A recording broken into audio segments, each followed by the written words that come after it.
As the war in Ukraine rages on and Donald Trump prepares to take over the White House again, the threat to the rest of Europe from Russia is growing. For the Europe conversation, I catch up with NATO expert on innovation, cyber and hybrid threats, James Patherai, who says we're in uncharted territory.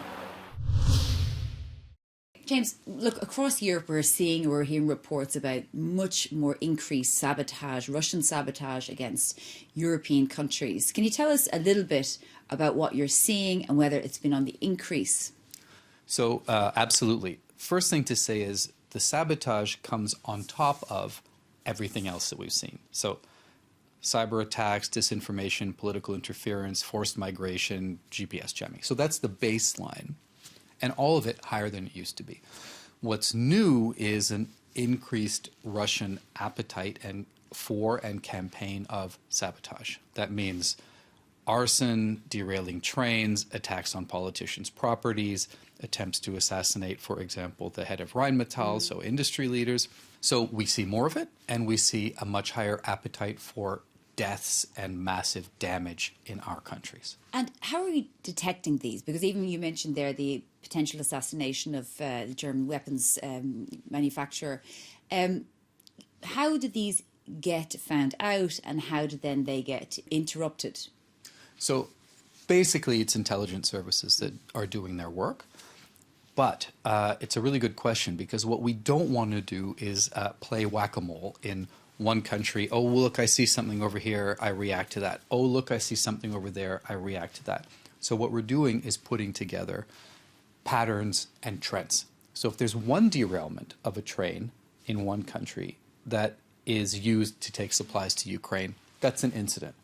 If we see 7 in 7 countries, that's a pattern, and we know who's behind it.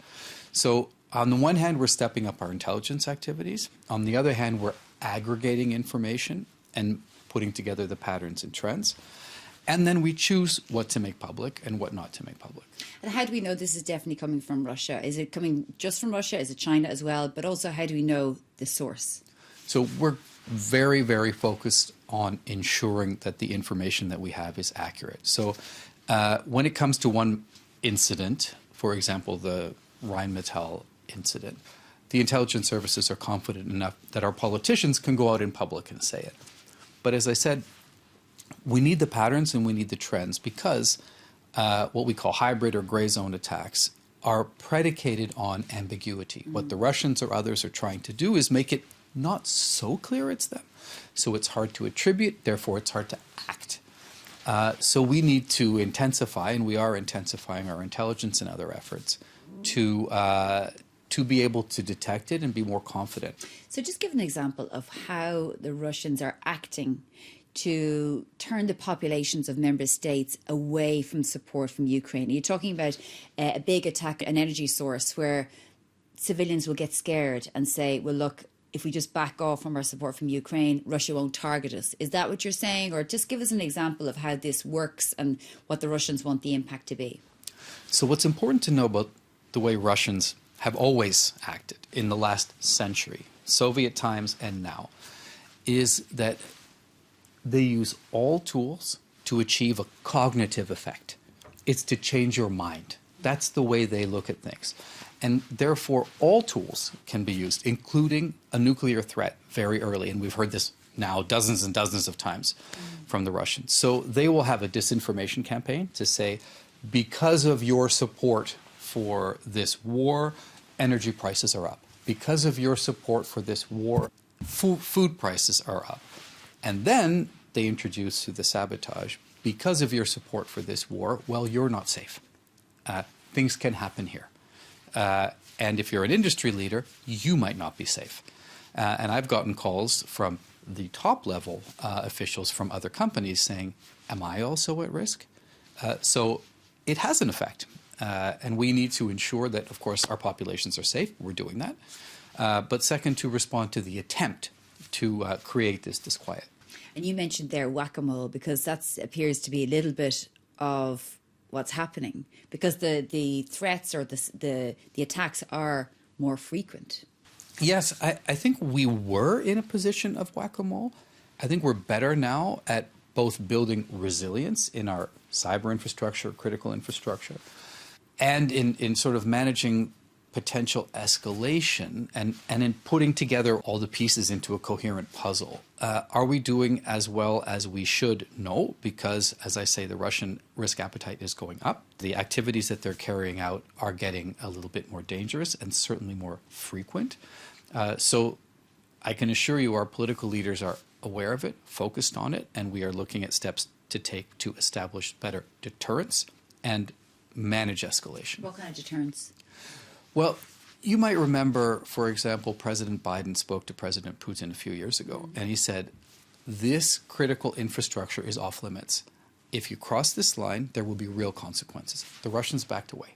So you can establish areas where this is too far, and then make it clear that there will be a response, make it clear what the response might be, and the Russians do back away when they meet steel.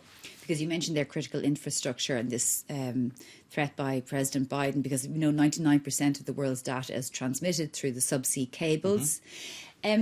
What is the threat to those? So you're quite right to say 90% of the world's data, but to put it into a more concrete term that people, I think, might feel a little bit more, every day, $10 trillion worth of economic activity goes through those cables, and across the Atlantic, so from Ireland, principally, in the UK, over in France a little bit, over to the US and back, it's $4 trillion a day. So the impact of those cables being cut is not nothing, particularly for economic activity. The Russians are continuing to carry out a program they have had for decades. It's called the Russian Undersea Research Program, which is a euphemism for a paramilitary structure, very well funded, that is mapping out all of our cables and our energy pipelines. And it has so-called research ships. They have little submarines underneath. They have unmanned or uncrewed, remotely operated vehicles. They have divers and explosives. So we all know this. Anyone can Google it and you can see it. So they're, I think, the most active threat to our infrastructure. You might have seen that a Chinese ship cut the Baltic Connector cable. The Chinese have come forward to admit that. In the context of the No Limits Russia-China partnership, we always have to look at these with, I think, a little bit of concern, incidents like this. But I think the Russians are most clearly the threat. Just disinformation, because obviously that's your area of expertise as well. We've seen since Elon Musk took over Twitter that there's been a much stronger rise in hate crime, and itself Twitter is no longer as regulated as it was for things like hate crime, anti-Semitism, Islamophobia and so on. Is it a concern now that he is so close to the new White House? I think all NATO governments have expressed really profound concern about disinformation. And what we've seen in the US election and in all of our elections now is a lot of disinformation, including using social media platforms. It's not just across the Atlantic, it's around the world, and all our populations are very vulnerable to it. So we are looking at disinformation, including on social media platforms, as part of this whole deck of cards that adversaries and strategic competitors are using against us. So, of course, it's up to national governments, up to the EU, to decide how they regulate these. Because we're hearing that J.D. Vance is saying that, Europe or the US will remove support for Ukraine through NATO if the EU continues to regulate Twitter or X. Yes, well, I mean, I saw that, and they haven't taken office yet, so I think they were a little bit in campaign mode still. But what I would say is this. Support for Ukraine is almost existential for European security. It is absolutely crucial for Euro-Atlantic security. And NATO, of course, is the essential pillar for defending the Euro-Atlantic area. So we're quite confident, based on everything we've heard, that the U.S. support for NATO will continue. Just finally, on generative AI, because that's an area of your expertise as well. And I wanted to ask you that in relation to disinformation, because that is transforming disinformation. It is, and I could go on at length about this, but I'll say maybe three things. One is generative AI itself is very quickly creating deepfakes that even the companies that make it can't detect. Second, it is posing a big risk to large parts of the world that were not watching English or French or German language, Chinese language, video and audio, and haven't actually over time built up the same understanding of the potential for disinformation and deepfakes that other societies that basically use widely used languages have. So a lot of communities around the world are suddenly being exposed to perfect fakes in their dialect, and they are not used to it. So they're very, very exposed to disinformation. I think the third thing which interests me a lot is we called in a number of tech firms and we asked them what the future looked like. What they said was that within 4 years, 90% of what's on the internet will be fake, will be false.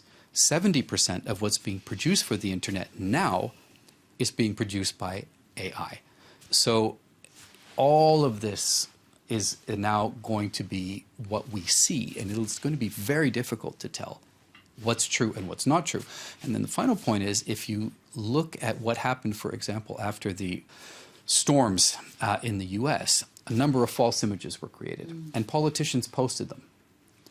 But when they were told that they were fake, they said, I don't care. It doesn't matter. It's making a point that I want to make. So to a certain extent, we've already reached a point where we're post-truth because of AI, because they know it's fake, but they don't care. So we have interesting waters ahead of us. We do indeed. Well, James Apatheroid, thank you very much for joining us on the Europe Conversation. Thank you.